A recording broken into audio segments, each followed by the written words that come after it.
Welcome back to the Movement Professional Podcast. I'm Dr. Chris Lab. So today we're going to continue our series of short podcasts regarding common misconceptions seen in the strength and conditioning industry as well as the health industry. So today we're going to discuss hypertrophy or muscle growth style training. And we're going to talk about the top 3 misconceptions that I've seen over my career regarding this topic. So the first misconception that I've seen is that strength training and hypertrophy often get equated as the same thing. So hypertrophy is not strength training and strength training is not hypertrophy. They're 2 different categories. Now they certainly can overlap, but they're not the same thing. And the difference is, and I've done a podcast similar to this on strength training and defined from my perspective what strength training is. But when you are training strength, you're not necessarily improving the size of your muscle, and you actually have to put some different intention into your training if the goal is to build size of your muscle. And I think one of the biggest differences is with certain people, they don't want to actually put any mass on, but they do want to be stronger. And from a functional standpoint, you can be pretty strong from a functional standpoint and build strength from a functional standpoint, but not actually add any more weight to your torso, any more muscle to your torso. So a lot of times early on in your training process, if you are new to training with weights, you are going to likely put on some muscle almost accidentally as you just start to train strength. But when you get a little bit more advanced with your training, you'll find that you have to give a little bit more specific intent to your training if you actually want to gain muscle. And you actually might have to separate out some intents if you want to purposely build strength, but you don't want to gain muscle, or you don't want to gain mass. And that can be pretty common in certain sports where there's actually a weight class where you have to stay light, but you still want to be strong for your competition so you can perform well. So I want to be able to separate those 2 common practices of training out and just appreciate that they're not the same thing. So anytime you touch a weight, just like I said when we were having the strength training discussion, just touching a weight does not mean that you're necessarily getting stronger, and it also doesn't mean that you're building muscle. We actually have to have some specifics there. So one of the biggest differences between strength training and hypertrophy training is that with strength training, the goal is to just be able to lift more weight oftentimes, or we could just think of it more broadly as do a harder thing. So get better at doing harder things. Where with hypertrophy, the game is actually a little bit more about creating stress within the body and then recovering from that stress, right? So with strength training, it doesn't necessarily have to be super hard. We just have to be progressing gradually over time. We have to be able to do something that's a little bit harder than what we were doing before. With hypertrophy, we actually need to create a stimulus that does really create stress to the muscle so that the muscle can break down. And then the recovery that we do for ourselves is really important so that the muscles can build back stronger, for lack of a better way to say it. So we have to look at that as there's many, many ways we can actually train hypertrophy, and we can train the muscle's ability to get bigger. But it is not the same thing as strength training. So it is helpful to be strong in our hypertrophy endeavors. So if we've taken some time to be able to do heavier weights, to be able to do harder things, it tends to be a little bit easier to create a hypertrophy stimulus. It's easier to work harder, but actually the work that we're doing that is harder to us is more advanced work, right? So for our performance is higher, and we are asking more of ourselves in order to bring our muscles to that stress response. So we are going to get a bigger stimulus there, and we're going to get typically better effects from that. So it's just important to know, though, that the feeling of strength training is going to be very different than the feeling of hypertrophy training. So oftentimes, the simplest way to look at it is if we're, say, doing an exercise like a squat. For strength work, we're really just trying to get that load of the squat heavier. Doesn't really matter how many reps we do. And even in a set, there's going to be a lot of times where we don't actually have to push ourselves to near failure, but we're just looking at having a program that we're kind of titrating the weights and progressively doing more weights over time. We're giving our body time to adapt to something that we've done in the past. And as that gets easier, we add the next little increment. And eventually it does feel challenging, but the intent is not to really bring ourselves to fatigue or failure. It's just to really see those numbers moving up. So progressive overload is the terminology when we talk about strength training. With hypertrophy, it doesn't really need to be progressive overload per se, although there will be a bit of that happens naturally, but it's just finding different ways to bring a stimulus to the muscle that really causes us to do hard reps that are pretty close to failure, if not failure, pretty intense fatigue. And we have to do a lot of volume of that over time, and we have to have ample recovery from that stress so that our body can grow. All right, so that's the biggest difference that in a short podcast that I can kind of differentiate the two of strength training and hypertrophy training. The second most common misconception that I see is that hypertrophy requires heavy weights. So I kind of just alluded to this in the discussion between the difference between strength training and hypertrophy training, where with strength training, our goal is to do something progressively heavier and do that over time, or do something that's progressively harder. When it comes to looking at hypertrophy training, we can have a lot of different mediums that we train and just to get us to those challenging reps. So we could do body weight training, and we could just do a lot of reps, just as long as those reps get us towards a place where we feel fatigue or near failure.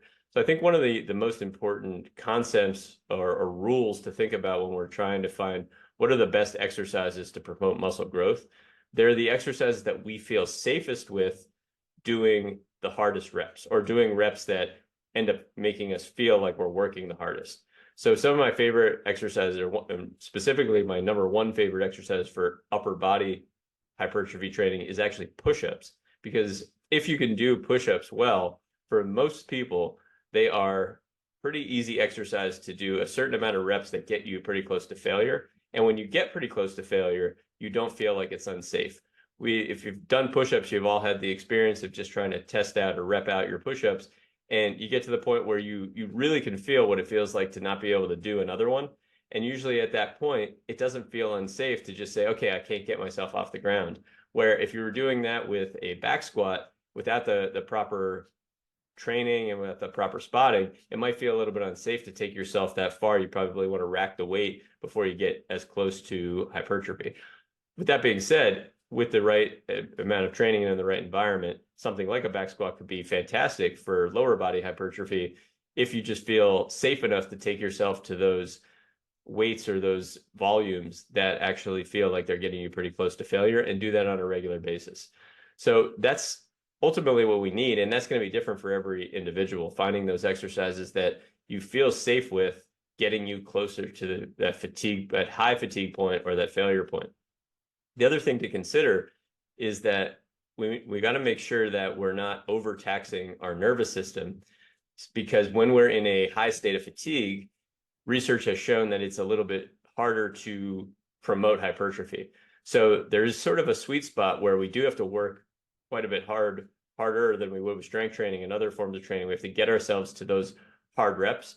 But if our nervous system, our central nervous system, is fried because we've done too hard of an exercise that not only has it taxed our muscles, but it's really taxed our nervous system, then we're not going to be able to get as much of a hypertrophy stimulus from our exercises. So this is where mixing in some higher threshold exercises or more complex exercises like squats, deadlifts, with some stuff that's a little bit easier and less taxing on the nervous system, maybe like a push-up or more isolated bodybuilding exercises that you might see in the gym with machines.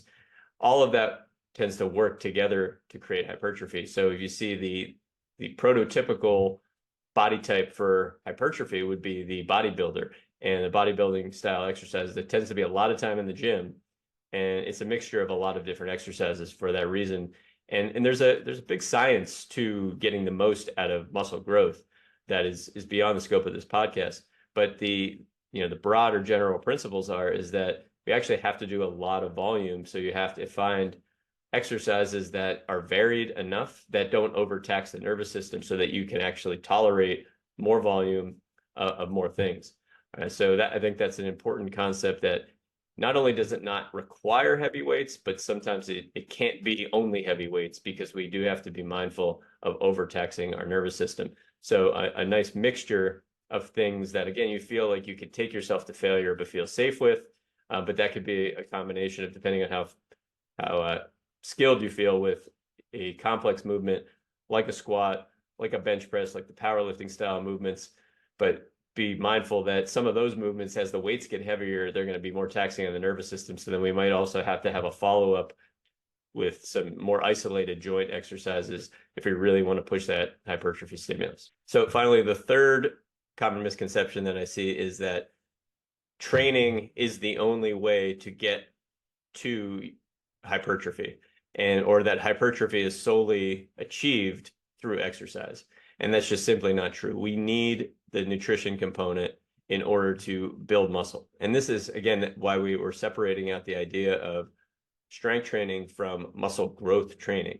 In order to grow muscle, there needs to be sufficient calories coming into the system that allows us to actually put mass on, to hold more muscle on our body.